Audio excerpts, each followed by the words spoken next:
Hi, നിങ്ങൾ ആരെങ്കിലും റിട്ടയർമെൻറ്റിനെ കുറിച്ച് നിങ്ങൾ തിങ്ക് ചെയ്തിട്ടുണ്ടോ?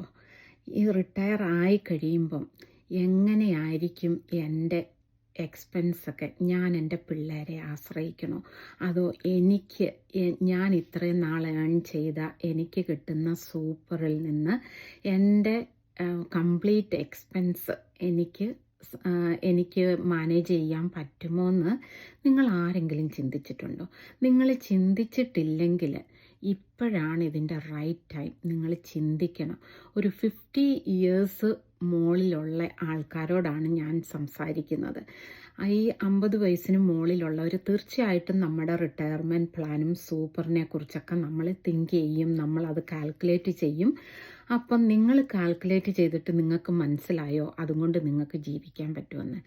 ഞാൻ കാൽക്കുലേറ്റ് ചെയ്തിട്ട് എനിക്ക് മനസ്സിലായത് ഒരിക്കലും അതുകൊണ്ട് ഇവിടെ സർവൈവ് ചെയ്യാൻ പറ്റത്തില്ല, അൺലെസ് നമ്മൾ നമ്മുടെ പിള്ളേരെ ആശ്രയിക്കണം. അങ്ങനെ നമുക്ക് പിള്ളേരെ ആശ്രയിക്കാൻ താല്പര്യമില്ലാത്തതല്ല, ബിക്കോസ് പിള്ളേർക്കും അവരുടേതായിട്ടുള്ള ചിലവുകളും വീട് വാങ്ങണം, അങ്ങനെ പല കാര്യങ്ങളുണ്ട് അവർക്കും. അപ്പം അവരെ നമ്മൾ ആശ്രയിച്ച് അവർക്കൊരിക്കലും ഒരു ബേർഡൻ ആവരുത്. അതിന് പകരം നമുക്ക് അവരെ സപ്പോർട്ട് ചെയ്യാൻ പറ്റും. ഞാൻ ഈ ചെയ്യുന്ന ഈ ഒരു ബിസിനസ് സ്റ്റാർട്ട് ചെയ്താൽ ഇതിനെക്കുറിച്ച് കൂടുതലായിട്ട് അറിയാനായിട്ട് താഴെ ഒരു ലേൺ മോർ ബട്ടൺ ഉണ്ട്. അതിൽ പ്രസ് ചെയ്ത് കഴിഞ്ഞാൽ നിങ്ങൾക്കിതിൻ്റെ എല്ലാ ഇൻഫർമേഷനും കിട്ടും. എൻ്റെ പേര് ജാൻസി. ഞാനൊരു രജിസ്റ്റർഡ് നേഴ്സായിട്ട് അഡ്ലൈഡിൽ വർക്ക് ചെയ്യുന്നു.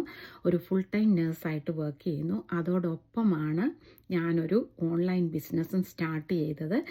ഞാനൊരു വൈഫാണ്, ഞാൻ 4 പിള്ളേരുടെ അമ്മയാണ്. അങ്ങനെ ഇരുന്ന് എൻ്റെ റിട്ടയർമെൻറ്റ് പ്ലാനിന് വേണ്ടിയാണ് ഞാനിത് സ്റ്റാർട്ട് ചെയ്തത്. സോ താഴെ കാണുന്ന ലേൺ മോർ ബട്ടൺ നിങ്ങൾ പ്രസ് ചെയ്ത് കഴിഞ്ഞാൽ നിങ്ങൾക്കിതിൻ്റെ എല്ലാ ഇൻഫർമേഷനും കിട്ടും.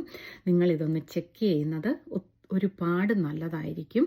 നിങ്ങളുടെ ലൈഫ് തന്നെ ഇത് ബിൽഡ് ചെയ്യുന്ന നല്ലൊരു പ്ലാറ്റ്ഫോമാണ്. So thank you very much for listening me today. Buy now.